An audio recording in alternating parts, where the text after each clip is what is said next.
trabalhar fazendo o bem. É realmente o caminho real da felicidade.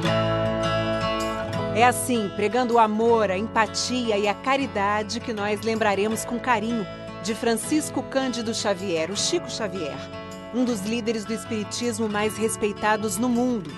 Essa semana completou 20 anos da morte do mineiro, que fez da vida uma doação a quem precisava, como mostra a repórter Isabela Scalabrini. Esta imagem marcou a história do homem que é lembrado por fazer o bem. Mão esquerda sobre os olhos. Na direita, uma caneta. Centenas de páginas escritas por dia.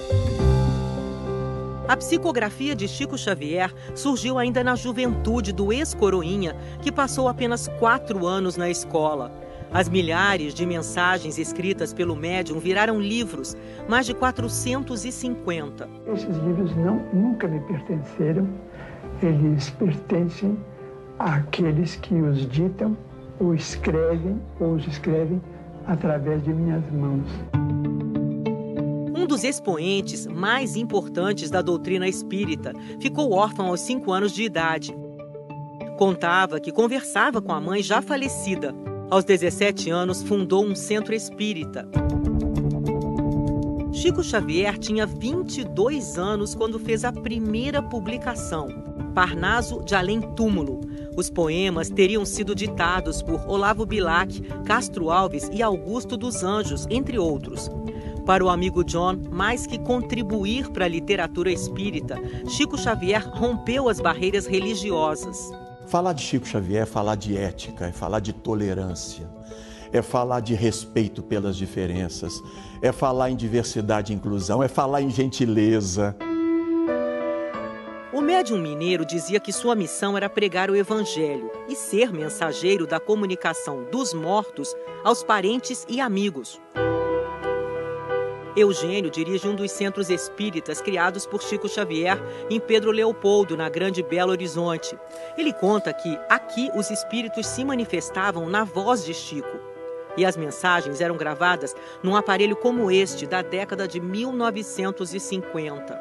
O Chico aqui, ele era médium chamado psicofônico, então ele dava oportunidade dos espíritos falarem através dele e ter o que a gente chama de enfermagem espiritual, que era o socorro. Além de atender os espíritos, atendia também aqueles encarnados ou chamados vivos que se beneficiavam daquela assistência espiritual. Chico Xavier viveu aqui em Pedro Leopoldo por 49 anos. As homenagens a ele estão por toda a parte. A praça tem o nome dele.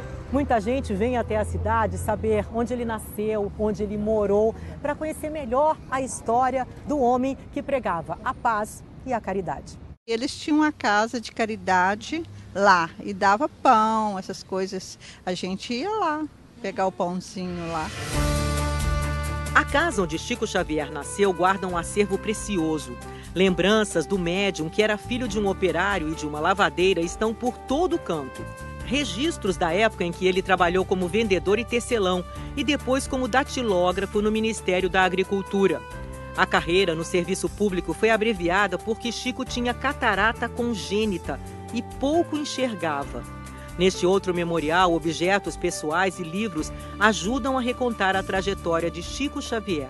Aqui o visitante vai poder ter uma ideia de como era o quarto onde Chico Xavier dormiu por mais de 10 anos, enquanto ele morou aqui nesta casa. O quartinho ficava exatamente aqui. É uma reconstituição.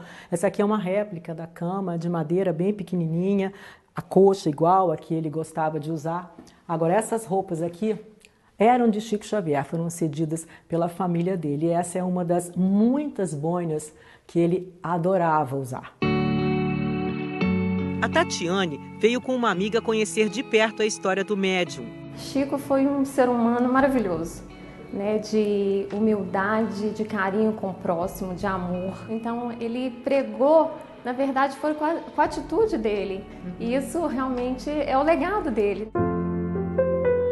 Chico Xavier teve uma parada cardiorrespiratória no dia 30 de junho de 2002, mesma data em que o Brasil foi pentacampeão na Copa Coreia-Japão. Eu sempre dizia que queria morrer ou desencarnar no dia que o país estivesse todo alegre, para passar desapercebido o seu desencarne.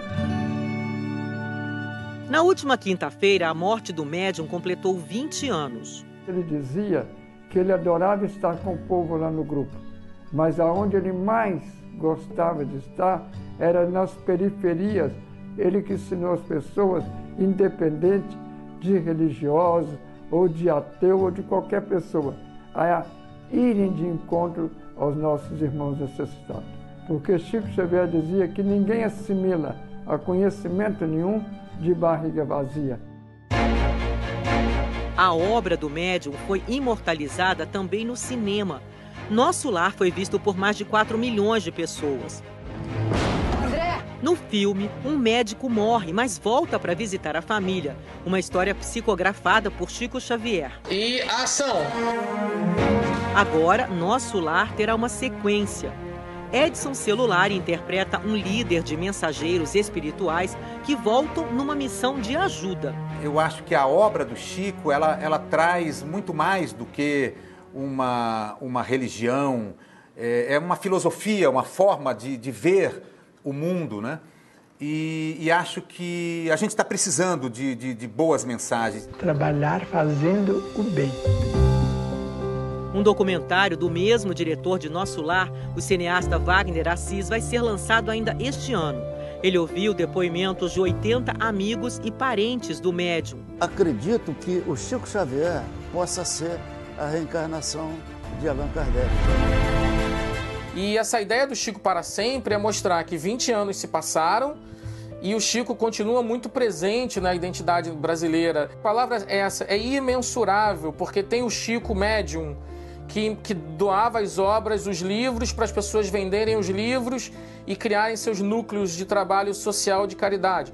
Tem o Chico celebridade, que é o Chico que tinha ao seu redor espíritos importantíssimos de poetas, de filósofos, de médicos, etc. E, ao mesmo tempo, tinha o Roberto Carlos, o Juscelino Kubitschek, estavam todos indo a Uberaba para conversar com ele. O jornalista Marcel Souto Maior escreveu 3 livros sobre Chico Xavier. Um deles vendeu 1 milhão de exemplares e vai ganhar uma nova edição. Muita gente não acreditava que ele doasse realmente toda a renda dos direitos autorais. Eu chequei em cartório, então tem best-sellers deles, como Nosso Lar, chegou a vender 1 milhão de exemplares assim, no primeiro ano de publicação.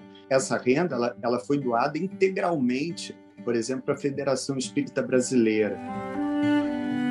Estas imagens mostram o médium dias antes de morrer na cidade de Uberaba, no Triângulo Mineiro. Aos 92 anos, seguia lúcido. Um quarto simples, numa cama igualmente simples e um altar com vários santos. Chico só dormia com os sapatos cuidadosamente postos ao lado da cabeceira. O sapatinho do senhor está aqui no cantinho, tá bem? Depois de 20 anos de sua morte, a memória de Chico Xavier segue poderosa, viva nos exemplos de caridade e amor. Amar sem esperar ser amado e sem aguardar recompensa alguma. Amar sempre. Sua força e sua fé, impossível esquecer o nome de Chico.